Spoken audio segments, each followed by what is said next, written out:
Extra time.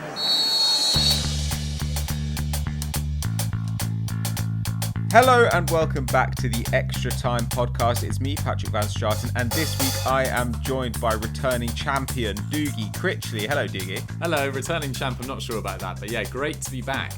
Thanks for having me, Pat. Oh, it's always a pleasure to have you on. And this week we're doing a topic which was really your suggestion. People have been asking us to do a how to fix for a while, but it's always a little bit difficult before the end of the season knowing that one or two results could completely change the complexion of the campaign for different sides.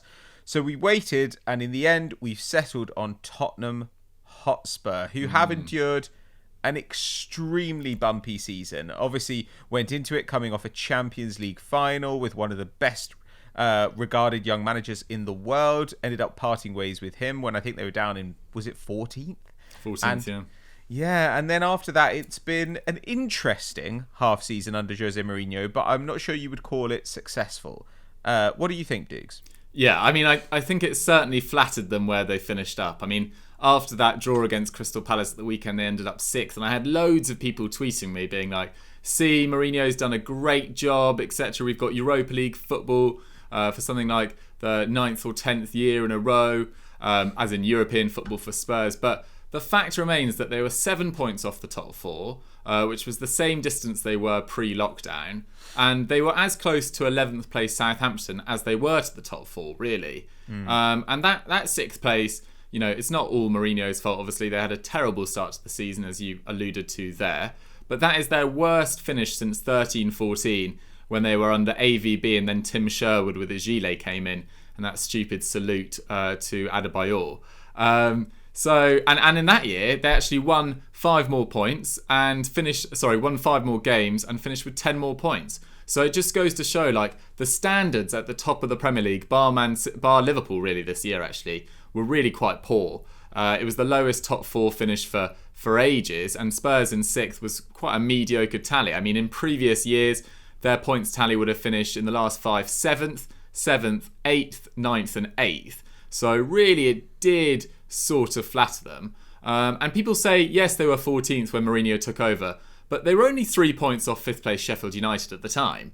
And actually his Premier League record with Spurs is pretty unremarkable, really. So they've played 25 games, they've won 13, lost 7, scored 43 and conceded 20. He has made the defence a fair bit better. They were conceding 1.4 goals against per game under Pochettino. That's dropped to 0.8. The attack has gone from 1.5 goals a game to 1.7. So there is signs of improvement. But he was brought in for this supposed winning mentality. And I think Spurs fans are already getting a little bit maybe jaded by what that means in terms of what they have to watch week in, week out. I think they have turned into one of the most boring sides to watch in the Premier League, judging on the games I saw them post-lockdown, bar that performance against Leicester, which I have to say was excellent. But, you know, he's brought in as a winner. They were already out of the EFL Cup, so you can't judge him on that. But they lost to Norwich on penalties in the EFL 5th round. In the FA Cup for 5th round. Then they got battered by Leipzig in the Champions League as well. And, you know, the green shoots of recovery were that they were 4th after he took over, but they were far from sort of their dynamic best that we saw under Pochettino. They really had regressed into a very counter-attack orientated side. And I think Spurs fans might be slightly concerned going into the summer because we've already heard about a lack of funds. But I mean, Pat, what did you make of it? Because we were quite against this appointment to begin with, really. Yeah, I mean, I agree with you that at the beginning he did start to shore the defence up. But with Mourinho, we always say that there are trade-offs that come with his genuine managerial abilities. And in Spurs' case, I think it's become clear quite quickly that those trade-offs are going to be extremely costly. Having isolated Tanguy Ndombele and got it to a point where it seems like he is almost certain to leave if a decent offer comes in, that to me is a much bigger problem for Spurs over the next few years than it would have been if, I don't know, they tried to integrate him and maybe it'd cost them a couple of points. I think that it's strange to me as well that they talk about the lack of money there, the lack of money for recruitment, obviously, the issues with the stadium, but they've handed Mourinho such an enormous contract. Vast. And you think at this stage of his career, he shouldn't be commanding that larger contract. Like, he was sitting unemployed. They could probably have said to him, we'll give you 10 million a year and you can take it or leave it. And instead they're paying his full quote, it seems, at 15 mil. And the one saving grace, I think, is that after the way he's left his last couple of clubs, and given Daniel Levy's general shrewdness, I imagine that they have breaks in his contract where they can fire him for a minimal cost. I think that's probably something that they've managed to insert, and maybe that's why they're paying so much in basic salary. But yeah, I just think that they've been not really much better than they were. And under Pochettino, it looked like they pretty clearly quit on him, I think. When he left, they were 14th. They deserved to be 14th. They were playing worse than... Arsenal were playing like a mid-table side at that point. And Spurs were playing like a 14th place side. Like that's how bad they were. That's really troubling. And when you look at expected points, expected goals for the end of the season, by expected goals, they're 12th. By expected goals against, they're 10th. By expected points, they're 12th. This is a team who are there with Arsenal, among the kind of Brightons and Burnleys of the league. And that is absolutely staggering. And to be honest with you, that's given the fact that Harry Kane, after sitting out pretty much 6 months, finally looks fully fit. Like, Harry Kane came back absolutely flying after the restart. It looks like he's got the rest that he's needed for so long, and maybe now he can, recover full fitness and return to that level we saw from him in 2017. But if he hadn't come back like that, I think Spurs would have been in real trouble. So yeah, I don't know. I'm not really sure what the plan is, to be honest. Since Mourinho has come in, it's interesting that they've still bought some young players. They brought in Bergwijn from the Eredivisie. They've brought in Jedson Fernandez. So it doesn't seem like he's coming in and immediately started trying to load the squad up with old timers, which is something that he has done at other clubs in the past. But I'm not really sure what kind of football they're going to want to play. I'm not really sure what their tactics are, given that in games against Bournemouth and Newcastle this season, they were muddying up the midfield in a way Mourinho used to do it against Barcelona and Manchester City. It's one thing to go away to a big side and say, we're going to play ugly football and get the win. It's another to say we're going to do that against relegation candidates. And I'm not sure that Spurs fans have gone through this long period of success and are now willing to say, well, you know what? It's winning football. I mean, for Mourinho to justify the way that he's played so far with this Tottenham side, I think they need to be very clearly a Champions League side and in contention for major trophies, and I don't think they're going to be. So it's quite hard to see how you're going to sell this to the fans, because at least, Arsenal and Chelsea, when things were going wrong, they could say, look, we're blooding our youngsters. We've got a manager who we believe is building something really exciting for the future. And if we're not good this year, then we think we will at least be good in 4 or 5 years. Is there anyone who thinks that Mourinho in 2 or 3 years is going to leave the team in a better place than he found it? I'm not really sure. I just think in a couple of years' time, they'll say, yeah, well, we're in basically the same place. We're kind of, 6th, 5th, 6th. And hopefully the next guy will do a better job. And the squad will be a hell of a lot older as well. We're already seeing a sort of changing of the guard with Vertonghen leaving. Alderweireld won't be long as well. So that sort of bedrock of their defence, Lloris, will probably only have a couple more years. Danny Rose has already left as well. So there's certainly a lot of work to be done. And in terms of what they've got to play with this summer, I mean, the reports are already that Mourinho is saying that there's not much money at all, really.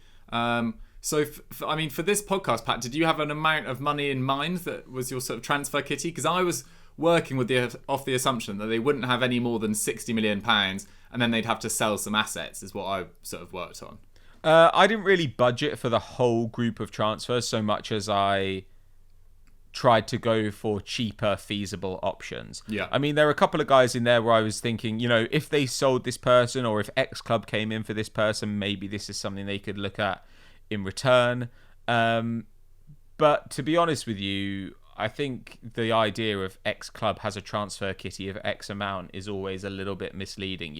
I think a lot of teams this summer are going to have less or more depending on what their owners think is prudent. You know, if you've asked your players to take a pay cut, there might be clubs who say, well, actually, we could spend a bit, but we're not really going to because it will look really bad. And there might be other clubs who say, well, with teams being willing to sell for cut down prices this season, we're going to move some stuff around so we have a little bit more cash. But yeah, I'm assuming that they need to move on some assets. I just don't know who those assets are because you don't really see people linked for many of their players. And the players who they are linked with are ones that Spurs aren't going to want to sell. Yeah, I don't know. It's a little bit troubling, to be honest with you. I mean, they could. I was just thinking when I looked at the numbers, I'd completely forgotten about Dele Alli. Mm-hmm. And there was a little part of me that thought, could they sell Dele Alli? Oh, wow. That's not something that crossed my mind, but I suppose they potentially could. I mean, I wouldn't, but he's one of the guys who would fetch them a hefty sum of cash, right? Yeah, I mean, you're looking at him, Kane, Son, really, as their main sort of money makers, and on Ndombele, obviously, as well. But I was sort of working off the assumption that if he's not in Mourinho's plans, it looks like that relationship has completely broken down.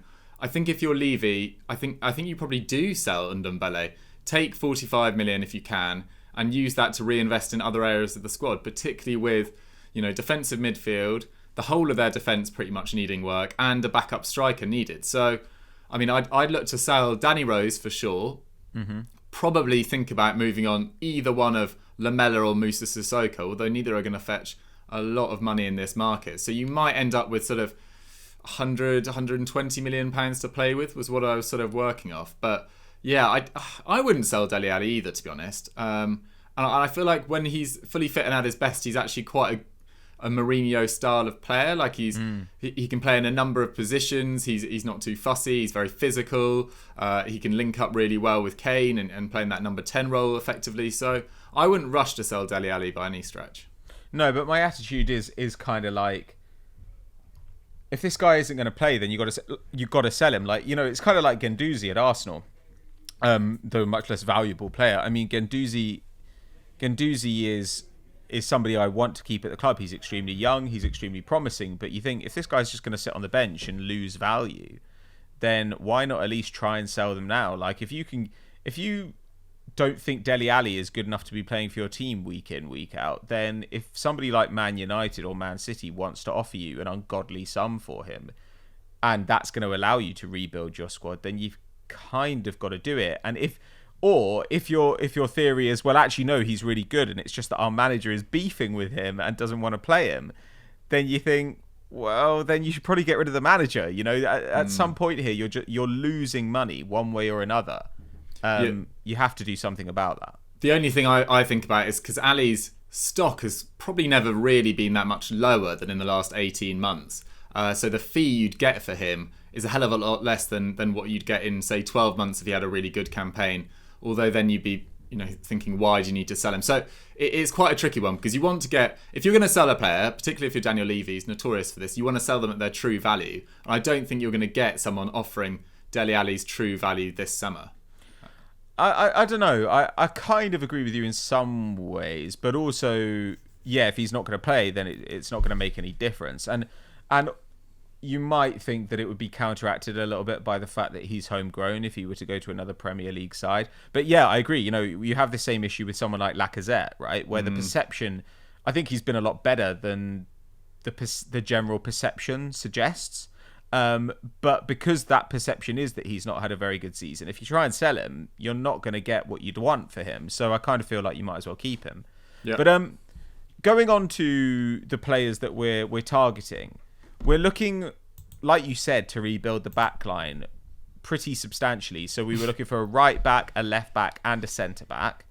Then moving forward on the pitch, we've got a DM or versatile central midfielder and a striker.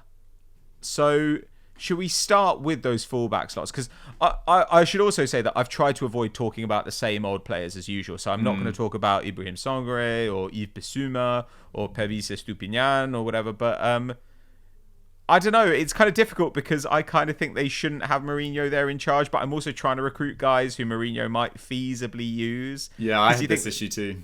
Yeah, because there's no point going and getting someone like Ryan Sessegnon, who then is just not going to be used. Yeah, exactly.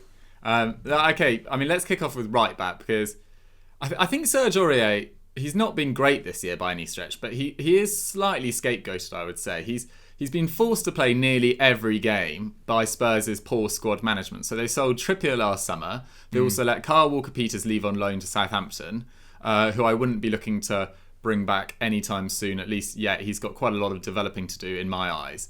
But I think Aurier would be a perfectly able backup. I wouldn't be in any rush to get rid of him. So this season it was 4.7 tackles and interceptions, really solid, 75% completion rate, over a key pass a game, over a dribble. And he's actually got this massive reputation for being really reckless. And yes, he did commit a lot of fouls. I think it was 41 in the league. Only Sissoko completed more. But he was only yellow carded twice and sent off once this season for Spurs, which, isn't, terrible in disciplinary terms. So yeah, I think Aurier, deserves to stick around at 27 as well. I don't think there's going to be that many buyers for him. He's a perfectly able backup. But in terms of upgrades, I was trying to think, Mourinho is unlikely to go for two attacking fullbacks. He tends to push one further forward and keep one quite a bit further back. So in right back, I've eventually settled for quite a defensive options. But I did consider the likes of Serginho Dest. I did consider Youssef Attal. Massive defensive numbers for him as well. And Alvaro Odriozola, just because I feel like Zidane does not want him at Real Madrid. If you're so keen to get rid of him that you loan him out to Bayern Munich, one of your Champions League rivals, in January, and don't bring in a replacement and just play with Carvajal as your right back for the rest of the year, that suggests that Odriozola is on the market. But I think you can actually do better than that. I did consider Nelson Semedo, who Spurs have been linked with, but I think he's going to be quite expensive, or it's going to involve Ndombele going the other way. And I think if you are going to sell Ndombele, you really want to get money for him rather than a player like Nelson Semedo. Particularly because it's only been 4 goal contributions in his last 3 Barcelona seasons. He's a solid defender, but not actually as good as Aurier in those metrics, at least on this season alone. So I was looking somewhere elsewhere. And my suggestion is 22-year-old RB Leipzig right back / centre back Nordi Mukiele. So only emerged on the scene quite relatively recently. So it's 50 appearances for Montpellier in Liga across the 16-17 and 17-18 seasons. 19 appearances for Leipzig after then joining them that summer in 18-19. But this season has actually become a really key member of the side, particularly with Konate missing so much of the season with injury. So he's made 33 League and Champions League appearances. Basically works out about just under 1,800 league minutes. And in that time, 3 goals, 1 assist, not important, but, quite handy. 5.5 tackles and interceptions per 90. Only Konrad Lehmer completes more than his 3.3 tackles. He also contributes 1.1 shots, 0.7 key passes, 0.5 dribbles. So he's perfectly comfortable bringing the ball out of play. Not quite as comfortable as Upamecano, but, getting there as well. But his actual, raw statistical defensive numbers are really strong as well. So he wins 77% of his aerial duels. Now, on that metric, you're looking for anywhere above 65 is really pretty exceptional. So 77 is really great. 44 passes per game, 77% pass accuracy. So he needs some work on that. But often when he's playing on the right back slot, because he has played right back and centre back, Nagelsmann is quite keen for him to hit vertical balls as quickly as possible, miss out the midfield, and play it into Werner in behind, or Poulsen or Schick more recently as well. So there is some question marks over his passing ability, but actually if you break it down, he completes more progressive passes than Aurier. So Aurier is at 5.4, Mukiele was at 6.6, and he's 6th for passes into the penalty area despite playing most of his minutes at centre-back. Sorry, 5 of his games at centre-back. He played most of his minutes at right-back, but can play at centre-back.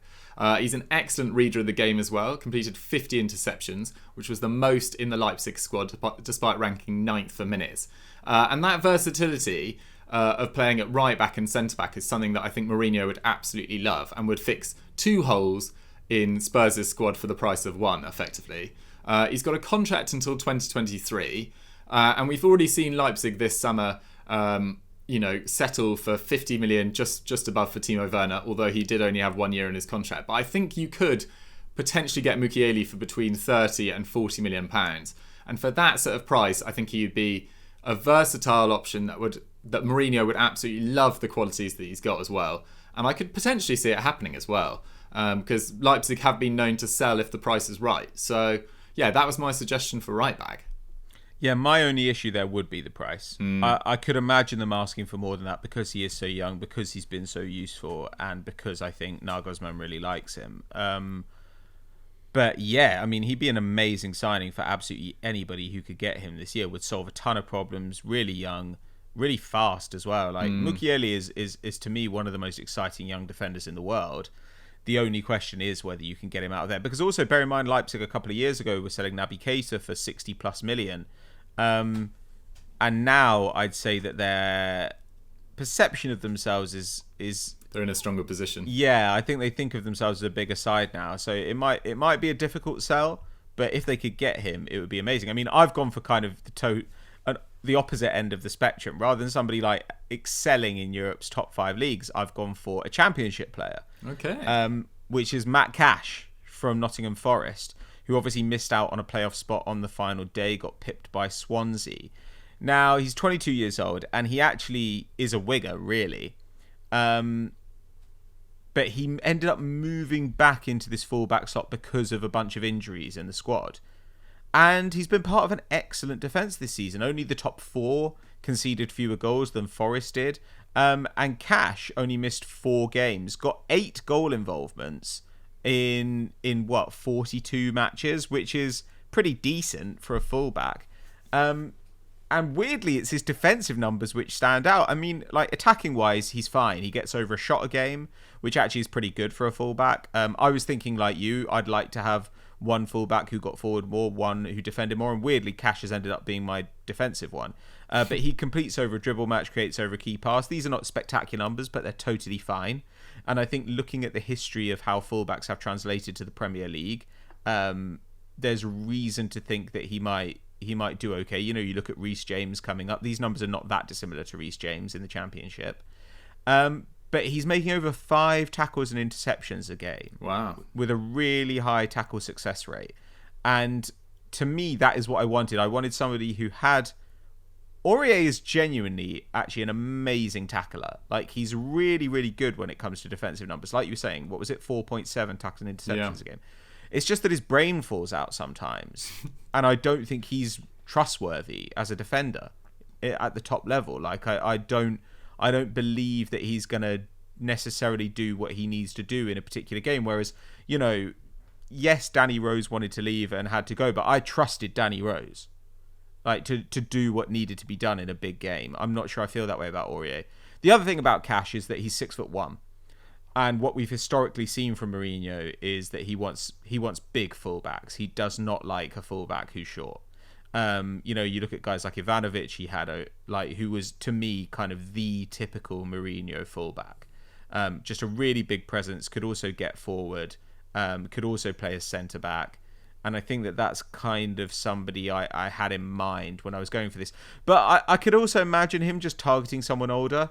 Like, I was thinking about, you know, Everton, when they loaned in Sidibe, negotiated a €13 million option to buy, which has since lapsed. I kind of expected Mourinho to maybe have a think about that. I was slightly surprised they didn't go for Thomas Meunier, unless they did, and it was just that Dortmund's offer was a little bit better. That seems quite simple. What, Meunier? Yeah, as in, like, just a pretty good player, an improvement on Serge Aurier for, you know, on a free. Yeah, but I don't know. Should we move on to left back then? Because I think that our full back choices are kind of only going to make sense when they're taken as a pair. Yeah, absolutely. So I think for left backs, there's actually a real dearth of options for left backs that aren't going to cost a hell of a lot of money. So there's the very top ones, and then I think there's a bit of a quality gap between the sort of emerging ones, and there's not that many good fullbacks that you could get for good left backs, for, you know, around 26, 27 that aren't going to cost a hell of a lot of money. So I thought about Pervis Estupiñán, as we talked about earlier, the Watford left back who's been at Osasuna, just excelled there. I thought about Dortmund's Nico Schulz as well, who excelled at Hoffenheim before, you know, falling victim to Raf Guerrero's superb form at Dortmund this year, struggled to get past that. But I felt like if Mourinho was going to go with my, you know, quite inexperienced option of Mukiele, he'd probably want a bit more experience on the left-hand side. So my suggestion is actually PSG's Juan Bernat, who, you know, a lot of people will question this instantly, but he's actually only got 1 year left on his contract. And it's felt like ever since he arrived at PSG, him and Kurzawa were kind of up for sale. There's always been rumours about him moving on. But it's kind of difficult to see why, because the 27-year-old has actually been, I think, really good this year. So he's only joined PSG in the summer of 2018. He's made 68 appearances since, 39 in his first season and 29 this year, obviously in a reduced league that we've seen. So a regular, 18 Ligue 1 appearances this term, plus another 7 in the Champions League, 1 goal and 6 assists. And, you know, the issue is, I mean, we heard Kurzawa was going to leave anyway. So it seems like, would they let Bernat leave as well? They're no closer to signing this new contract. And they did bring in Diallo last summer, who can play as left back. So if they had Diallo and brought in another left back, they could well let Bernat and Kurzawa go. And PSG are also rumoured to be raising funds to buy Sergej Milinkovic-Savic, which could be quite interesting, which will cost at least £50 million. And bear in mind that they've already spent £50 million bringing in Icardi permanently this summer. Although they do have Cavani, Thiago Silva and Kouassi leaving off the wage bill. Although Kouassi's wages, I doubt, are anything of note. But in terms of Bernat, so this year, 1,390 league minutes. So he missed 9 games with injury, so that's why it's slightly lower. But 3.3 tackles and interceptions, 0.9 key passes. So not crazy creativity, but he is an excellent dribbler with the ball. 1.8 dribbles per 90. And if you compare that to Ben Davies, who we'll be competing with, his is just 0.6. And Ben Davies has just seemed like he's lost a bit of confidence with the ball at his feet. I think he's still quite a solid defender and will rarely let the side down in that regard, but seems to have lost that sort of attacking instinct that once made him one of the best left backs in the Premier League. He's also a very solid passer, Juan Bernat, 55 passes per game, completes over 91% of them. And his expected assist per 90 is at 0.22 this season, compared to Davis's 0.06, which is really quite poor for a fullback in a side like Spurs. He's also 5th for blocks in PSG's squad. Most blocks in the side. 5th for interceptions. So pretty solid defensive numbers there as well. Valued at around £40 million by Transfermarkt, which is always lower than it actually is. But with 1 year left on his contract, I thought Juan Bernat, if they put an offer in of around £20 million, and if they fetch £10 million for Danny Rose, I think that's potentially quite a good deal. How old did you say he was again? 27. Yeah, that's not too bad. I mean, it feels very Mourinho-y. I think it's probably more realistic than the guy I was looking at, which was Junior Firpo. Oh, okay. This was based on the assumption that if Ndombele is going to go, what can you get in return? Yeah. And I was kind of looking at Barcelona, who are obviously the most heavily linked with Ndombele, and thinking, what is there worth having?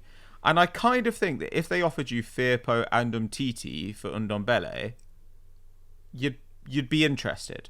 I thought about Umtiti. Yeah, I mean, I really struggle. I don't really have a centre back, to be honest with you. I really struggle with centre. Just I find it hard to pick out centre backs. Like, you can find ones with good numbers, but really you don't know if a centre back's going to do what he needs to do until he's in the right system. Yeah. But I think Firpo has everything that you'd want in a young fullback, and I don't think that Barcelona really seemed to want him. I mean, that season before he went to Barca, yes, he was playing as a wing back in a kind of 3-5-2, but he was getting lots of shots, good goal and assist numbers. I think he had 7 goal involvements in 24 league games, which is very good. He's 6 foot tall. Again, Mourinho likes that. He's 24 this summer, so he's not a baby. Like, he's definitely ready to work. But he's young enough to make a kind of large investment worthwhile. Good dribbler, decent defensive numbers. Junior Firpo, I think, would make a lot of sense for them. The only question would be how he would fit into a 4 at the back. Failing that, I kind of wondered what it would cost to get Zinchenko out of Man City. Yeah, nice. Always has had good creative numbers. Clearly a very good passer. Last season, not so much this year, but last season had really, really good defensive numbers.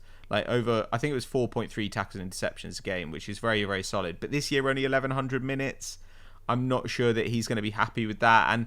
And the fact that he doesn't really dribble very much, which is quite surprising given that he'd previously played as a kind of winger or an attacking mid. But the fact that he does have that experience means that in a pinch, you've got a guy there who can fill in. You know, you've got a guy who, when you need a goal, yes, he's gonna cover you at left back, but he's also going to be able to contribute in attack. And I think as well, when you play somebody off the left like Son, who wants to cut inside a lot, having somebody who's going to go and occupy that space out on the left wing in Zinchenko's form would be pretty good. I guess, though, to me, Firpo is more athletic and is more of a natural fit for that position. But it really does come down to whether you let Ndombele go. I mean, do you have a centre-back option for me? Because like I say, I found it so difficult. I mean, I was sort of shopping in the same place as you for centre-back options. I mean, it's weird because it's definitely a place where Spurs could strengthen, but actually I think their fullbacks are almost more essential. Just because Dyer, Alderweireld, Sanchez, Tanganga, like it's not the worst four, but like a really commanding centre-back to go in there would make a massive difference. But for the fees we're talking about, it's not really going to happen. So for the knockdown fees, I was thinking of Pau Torres from Villarreal, Demiral, maybe you could get him on loan from Juventus, Elvedi, who I've talked about numerous times from Gladbach. But I actually thought someone who might be available for a very cheap fee this summer is John Stones. Just like completely fallen away at Man City for some reason. Only recently turned 26.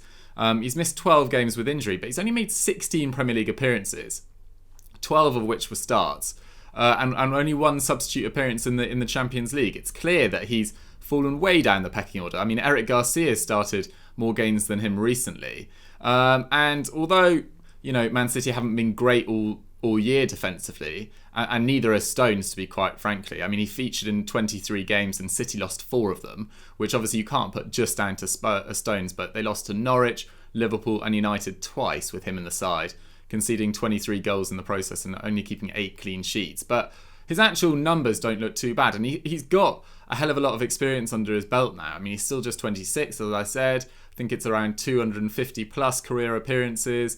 And on his day, he's a fantastic all-round defender. I mean, yes, he's not the finished article. Yes, he makes too many mistakes, but his ball-playing ability is really quite rare. And he looks like he is available for a fee this summer. I mean, he's still completing 94% of his passes this term, 65 passes a game, 3.3 long balls. So I was thinking that if you brought in Stones for £30 million, maybe less. I mean, all these signings aren't going to happen, but this is an option for centre-back. So they're not going to get Mukiele, Stones and Juan Bernat as my suggestions. But if they got 2 of these, that'd be great, I think. And I could really see Stones working alongside Davinson Sanchez really nicely. Because Davinson Sanchez, very different style of defender, much more of a sort of the Vidic-esque of those two. Much more sort of see-ball, hit-ball sort of type, tough tackler, whereas Stones would be able to bring the ball out of play, out of defence a lot easier and progress your play. So I think John Stones could be potentially quite interesting. Yeah, me too. My only worry is that I think Man City might, they will charge that English premium for them. So, okay, if we have to try and pick some combination of these players at the back, what do we do? Because to me, the outstanding player is Mukiele, but I also think he's the hardest one to get. Of all of these. I think Bernat is a perfectly... I think Bernat makes a lot of sense. So I'm happy to just say Bernat at left back. Cool. Yeah, no, I am too. Bernat. But then what we do in the other positions, I think if you want Stones, you might have to settle for cash. Yeah. Obviously, if you want someone like Umtiti, you're going to have to do a part exchange. So maybe we could go Cash, Stones, and Bernat. Yeah, that makes sense. I'm happy with that. I don't think Mukiele is probably realistic. Although we still haven't solved the backup for right back is the only thing. Well, Cash. Oh, that's the Cash we're gonna... What? Oh, Cash! Sorry, I thought you meant we'd get Cash for Umtiti, right? Cash the right back. Yeah. I was like, what? Who are we gonna play at right back? Right, Cash. Yes, makes sense. I haven't seen a lot of Cash, if I'm totally honest, but I'll take your word for it. Well, I don't think he'll be too much money, and the alternative is you try and go for somebody like Max Aarons or whatever, but Max Aarons has had a very bad season in the Premier League, to be honest with you. And, it's not entirely his fault, of course. But he's... linked with Bayern Munich now. Yeah, and he's very young. He's going to be expensive. Like, I think he'll go on to a great career, but I think they need somebody who's ready to step in for them now. I mean, in that sense, Mukiele kind of makes sense because he's going to cover you in 2 positions. But I just don't think they've got the cash to do Stones, Bernat, and Mukiele. I mean, to be honest with you, I can't really work this out. So shall we just move on to the midfield? Let's do it. Because I've got a DM in midfield, and again, very un-Mourinho, but I spent ages looking, and then after a while I was like, am I trying to be too clever? And should we just go for like Camavinga? Like, he's 17. It's not Mourinho-ish, but he looks like a star. And I think, yes, people will always say, oh, well, Real Madrid are interested, blah, blah, blah. How will Spurs get him? Spurs got Ndombele and Lo Celso last year. And yes, they were coming off a Champions League final. But I mean, quite often big teams just simply do not swoop for someone. And you can get them. Like, look at Hakimi going to Inter Milan when you think, surely PSG should have been in for him. Surely, like, every big club should have been interested. And Camavinga, to me, what he looks like a better Harry Winks, who's 7 or 8 years younger. He's got huge defensive numbers, 6 tackles and interceptions a game. He's pretty athletic. He's closing in on a dribble a match, which at his age is pretty decent. And what he's got like Winks is that he's a volume passer. Now, there are guys around who will do a lot of defending, but they just do not get on the ball enough. Like, this has been one of my concerns about McTominay at Man United. He doesn't do that much defending. He doesn't really get on the ball very much. He does some running into the box from midfield, but it means that I don't really know what he's meant to do. People say he's a defensive midfielder. He doesn't play like one. He doesn't play like a central midfielder. I mean, and so with Camavinga, I think he's going to fill that passing role that Winks currently occupies, while doing a lot more defensive work and having far more space to grow into being a superstar. He's getting over 40 passes a game, which at Rennes is pretty good. He's got over 75% success just on the long balls he tries. So he's already an extremely good distributor. I think that he would be really, really good for them. And then you'd start to look around that team and you think, Tanganga, Sessegnon, Ndombele if they keep him, Lo Celso, Bergwijn, Ali. There's the core of a really good side here still. Sanchez, did I say him? Foyt even. The alternative is, if Arsenal can't get a permanent deal thrashed out for Ceballos, I think he'd be really good. Imagine. He's already settled in North London. It looks like it's going to be somewhere between 25 and 35 million euros, which is extremely reasonable. Again, extremely young, can do a bit of everything in the midfield. In a way, he's not dissimilar to Ndombele. Like, they've got a pretty similar profile, big defensive output, lots of dribbles, good passers. Ceballos is less creative, but it's not like that's something that they're getting out of Ndombele at the moment anyway. Failing that, Locatelli, who's at Sassuolo, again, very similar. Big defensive numbers, over 4 tackles and interceptions a game, 2 key passes, 2 dribbles. I think he's got some of the best progressive passing numbers and passes into the final third in Serie A while playing for Sassuolo. That guy is a superstar, and he's 22.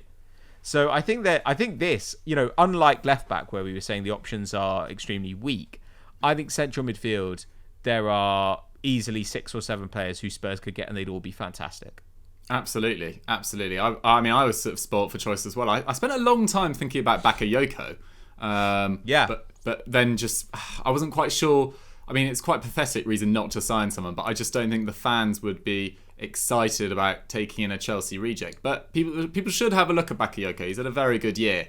Also thought about Diawara from Roma, who's struggled to break through into that team permanently. Thought about Koop Miners, who I mentioned on a podcast a couple of months ago from RZ, who's had an excellent year, but probably too early for a move to Spurs.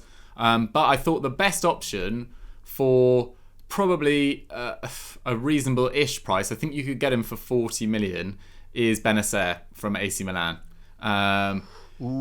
Because they ex-Arsenal. They only signed him from Empoli for 16 million euros last summer, and I know he's been phenomenal for AC Milan this year, but if you turn a £30 million profit on a 1-year player, that is phenomenal business for AC Milan.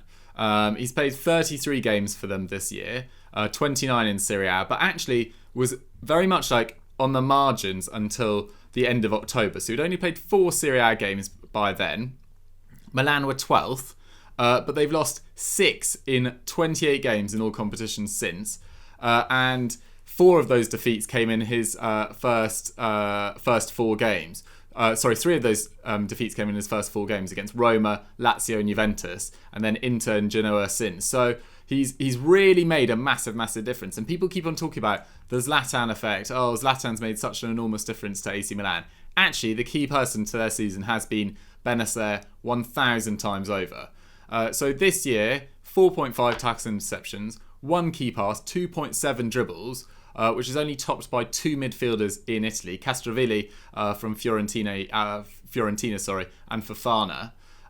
Also an excellent passer, 57 passes per game, 88% pass accuracy, which would only be topped by Winks in Spurs' squad. He's also 6th for passes into the final third.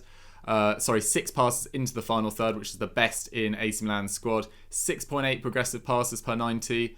Very solid defender as well. 5th for blocks, 2nd for interceptions. It really has been the Benacer show. He also completes the most dribbles in the squad, completes 81% of them. Like, this is a player who looks absolutely phenomenal in pretty much every category.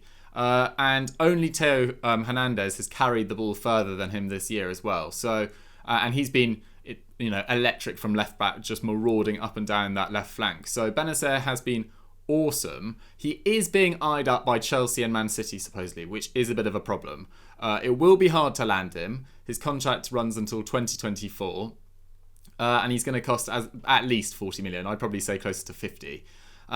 Pat, I know you've been a massive fan of Benacer for a couple of years now. Is it quite satisfying seeing someone that you've bigged up for so long instantly perform so well for AC Milan this year?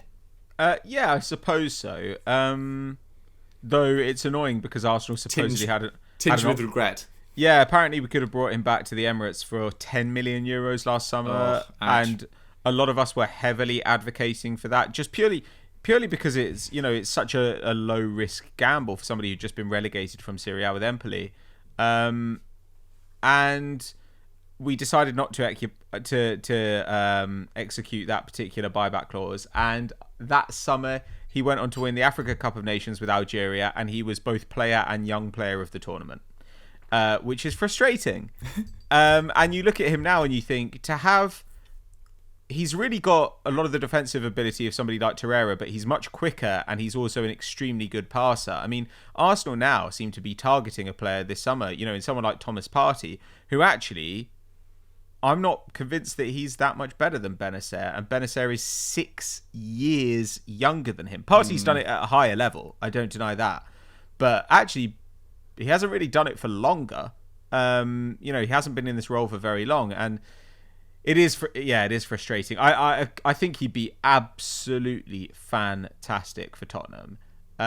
Again, money is an issue, but I think that this is the position where you want to spend it. If you are going to sell Ndombele or something, even if you were to sell Ndombele, you could say, okay, if we're going to play a 4-3-3 or something, if our 3-man midfield ends up being Lo Celso, Benacer and Ali, that is good enough to compete with the very best teams in the league. That midfield, I think, is as good as anyone's in the Premier League, and it's very young as well. Better than City's? City's is hard to say because they just don't have central midfielders. City have 2 central midfielders. I mean, but I don't think Rodri's had a spectacular season. Gundogan, I think, has been a lot better than people give him credit for. But then, it's hard with the other guys because people end up calling, David Silva and Phil Foden and Kevin De Bruyne as central midfielders, and they're just not. De Bruyne has played as a central midfielder in the past, but he doesn't now. Bernardo Silva doesn't, despite what people seem to say. So that's quite difficult, just position-wise. But as a conventional midfield, with a kind of DM, a CM, and an AM, I think that is genuinely amazing. It's a really, really good lineup, and you could argue as well that it's like it's a similar kind of setup to the one you see at Bayern Munich, for instance. With Benacer in the Kimmich role, with Lo Celso in the Thiago role, and then with Ali filling in for Goretzka, Müller, whoever is playing in attacking midfield. I mean, I think that's a really good kind of structure to mimic. Yeah. And Lo Celso's 24. Is Ali 24? I think he might be 23. Maybe. But yeah, he's not old. No. And Benacer is 21. So I think we should just pull the trigger on Benacer. I'm not sure that we get him, but I think you've got to at least try. And if you don't get him, let's have a look at Locatelli or Ceballos. Yeah, I'm glad my suggestion went down so well. He'd also just be so fun to watch. He literally glides across the turf. He's so good. Love Benacer. And he's really got the best out of Kessié this season as well. You know, having him there has allowed Kessié to do what he does best and really get forward into the box. And if he frees up Lo Celso and Ali to move forward, then that would be really exciting. Yeah, I mean, suddenly you see a lot of Milan players starting to really pick up their form since the restart. Calhanoglu's been awesome too as well. So, you know, it's good times for Milan. But I think that you could get Benacer if you offer the right price, but it just might have to be a little bit more than maybe you would have thought at least 6 months ago. Yeah, true. But if you save some money elsewhere on the squad, I think that's the place that you really want to invest hard. Central midfield, 21 years old. That's going to have value forever.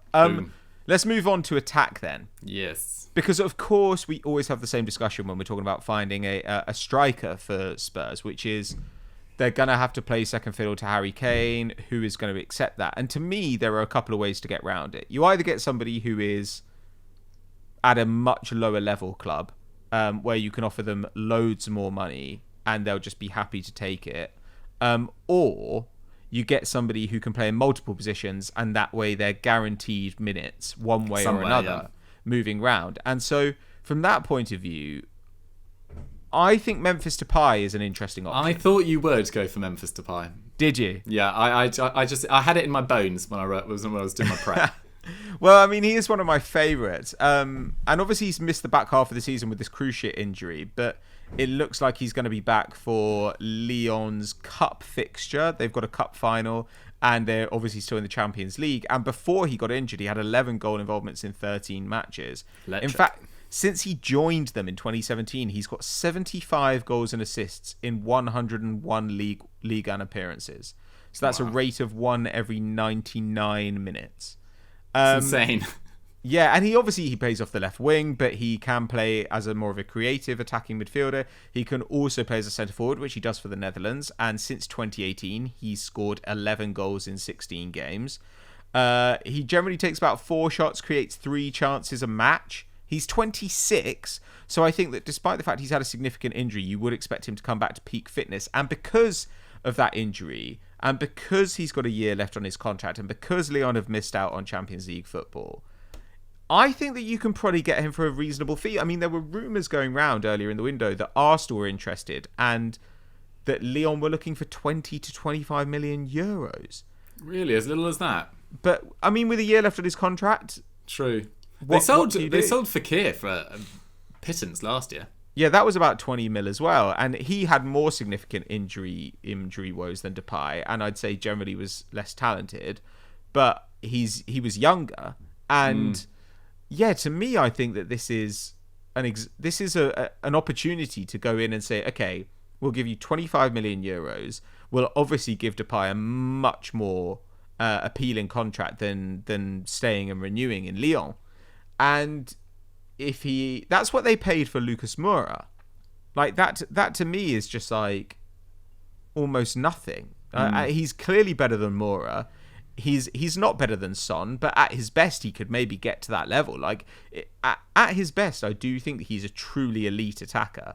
And just knowing that if Harry Kane gets injured, you can play Depay up front and keep Son in his favoured position on the wing would make such a big difference. And obviously, he's played with Steven Bergwijn as well. So I think that there'd be some interesting synergy there. Failing that, if you wanted a conventional centre forward, I think Andre Silva could be quite interesting. Ooh. Who's been on loan at Eintracht Frankfurt from Milan, and once again is looking like a star. I mean, he's 25, so he's still pretty young. Had an absolutely phenomenal end to the season. It was awesome. He ended up with 15 goal involvements in 1,600 minutes, 0.92 expected goals and assists per 90 minutes. 3 shots, 2 key passes a game. I couldn't find information on whether Frankfurt have an option to buy or what. But I imagine that even if they did, if you came in as Spurs with a big money offer, I reckon he'd be interested. And he's played in the front too as well. So I don't know. He'd be kind of good. And Mourinho might want a Portuguese player. Who knows? Yeah. Andre Silva intrigues me. I was thinking when you were talking about Lucas Moura there, I was trying to think if you needed to make space, he'd probably be the one I'd sell, to be totally honest. I really appreciate more as off the ball running. But I do think sometimes when I watch him, like his decision making with the ball at his feet is just not very good. I feel like he often picks the wrong pass. He chooses to pass at the wrong times. I just don't think he's quite as well-rounded as some of those other forwards. But yeah, I was actually looking for an out-and-out 9, more down the Andre Silva mould. Thought about Kevin Volland. He's only got 1 year left on his deal. Yep. I'm not quite sure whether he's ready to lead the line for Spurs. One query on him, although he has done well for Bayer Leverkusen. I thought if Leipzig couldn't get Patrick Schick, maybe they could go in and steal him from there. But for their price range, I actually thought 22-year-old Celtic forward Odsonne Edouard, would be absolutely fascinating. So yeah, he never really got a chance at PSG. He came through the academy there, went on loan to Toulouse, then went on loan to Celtic. Did pretty well on his debut campaign there, 11 goals in 29 appearances, then helped them win the league in the process, and then he signed for a club record £9 million. Since then, he's been absolutely superb. I think he's by far the best player in Scotland at the moment. 5 domestic trophies won, including a domestic treble in 18-19. He scored 62 goals in 126 games for the club. And if you just do that over the last 2 years, that's 51 in 97 for a 22-year-old. In 1920, 27 matches, 22 goals and 7 assists. So over a goal contribution a game in Scotland, plus 2 goals in 5 in the Champions League, and 3 goals and 2 assists in 6 Europa League games. So he's doing it on the continent as well. And he does look ready for a move now, I would say. Celtic sort of topped their group and then got knocked out in the last 32 by Copenhagen. But despite that, despite not playing that deep into the competition, his stats are pretty phenomenal. 3.4 shots in the Europa League, 2.7 of which are from inside the penalty area, 1.3 key passes, 1.5 dribbles. Also scored 11 goals in 6 games for France's under-21 side, and we know how much talent that's packed into that side. He only has 2 years remaining on his current contract. And Celtic like to make big noises about selling for, won't sell until the price is right, etc., which is what Neil Lennon has already said. Says he's already come out and said that every player is available for the right price this summer. But actually, Celtic tend to settle for a lot less than they try and make out. I think Wanyama was around 13 million. Fraser Forster left originally for about 11. Van Dijk was about 14. Moussa Dembele was less than 20. And Tierney, after months of negotiation, went for 25. So Odsonne Edouard could be around that 25 to 30 figure, I would have thought. No more than that, particularly with Scottish League football being curtailed early. They'll probably want the extra funds.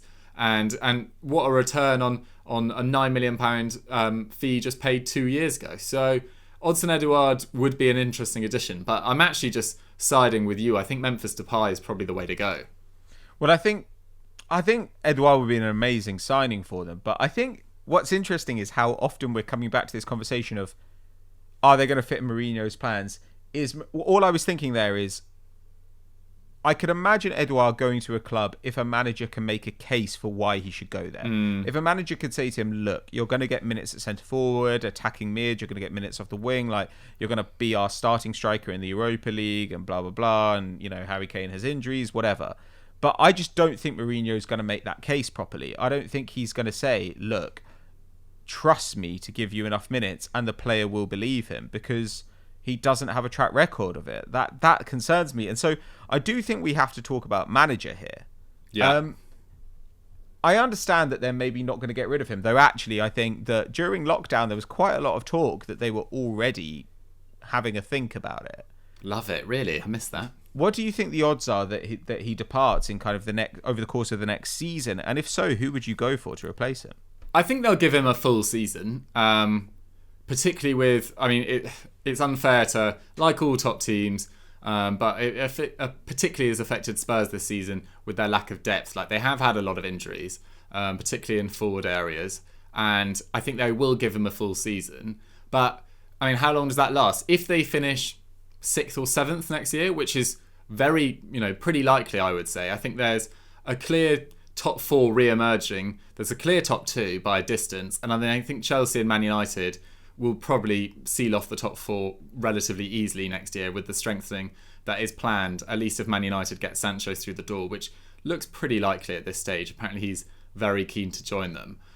So I can see Spurs max finishing 5th, and more likely 6th or 7th, unless they do a lot of these signings that we're suggesting. So, and if they don't make a cup run, if they exit the Europa League, is that going to be enough for Daniel Levy? I'm not quite sure. But then that contract, it comes back to that contract. I mean, he's on £280,000 a week, £15 million a year. It's going to be a massive payout. And the options right now to get rid of him either don't seem very achievable or probably not the right calibre of manager that they're looking for. So Max Allegri is obviously available, but I don't think they'll go for him. No. I think Ernesto Valverde's a possibility. Actually wouldn't be the worst shout. I think he actually did a surprisingly good job at Barcelona in very difficult circumstances, won back-to-back leagues, left when they were still finished, they were still top of the table when he left. Might well have given Real Madrid more of a challenge in the final months of the season. But I actually think the best option might be Marcelino.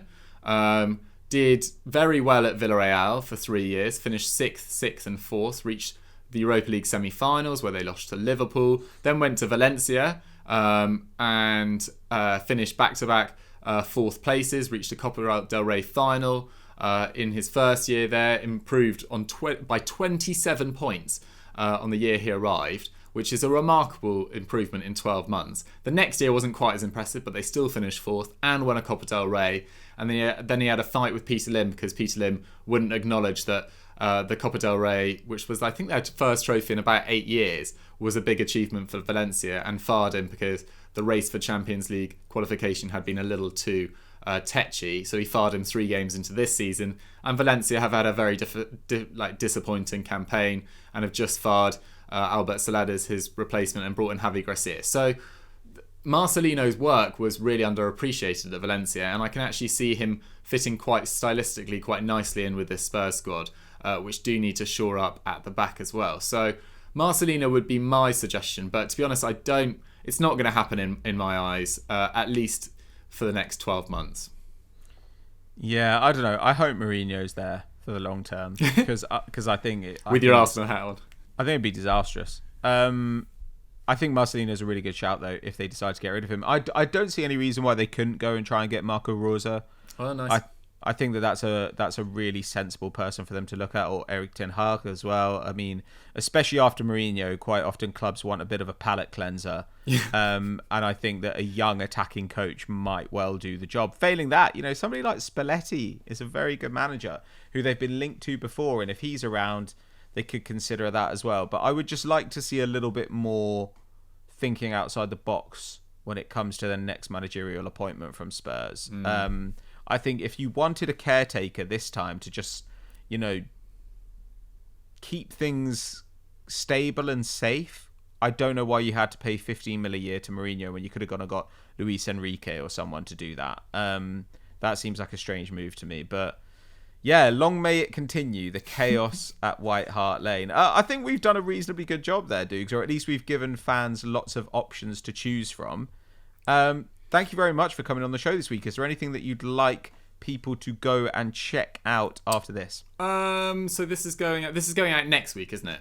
This is going out on the 4th of August. 4th of August. So my birthday. You can go and nice. You can go and watch last weekend's Football Pyramid. It was Chris Hamill versus Will Brazier, and I won't give away the result like I did on the last time I was on the podcast, but it was a very highly competitive episode is the word I'm looking for. They both did exceptionally well, so go check that out. Go check out Friday's Continental Club as well on Euro Football Daily. I'm actually away this week, so I think Chris is in the hot seat, but yeah, plenty of great content across all our 3 channels. Yeah, thank you very much, Dukes, and of course make sure that you subscribe to Football Daily podcasts, or subscribe to our podcast on whichever podcast app you use if you are listening to this in audio form. Thank you very, very much for watching, and thank you very much, Dougie, and we'll see you next time. Bye. Bye.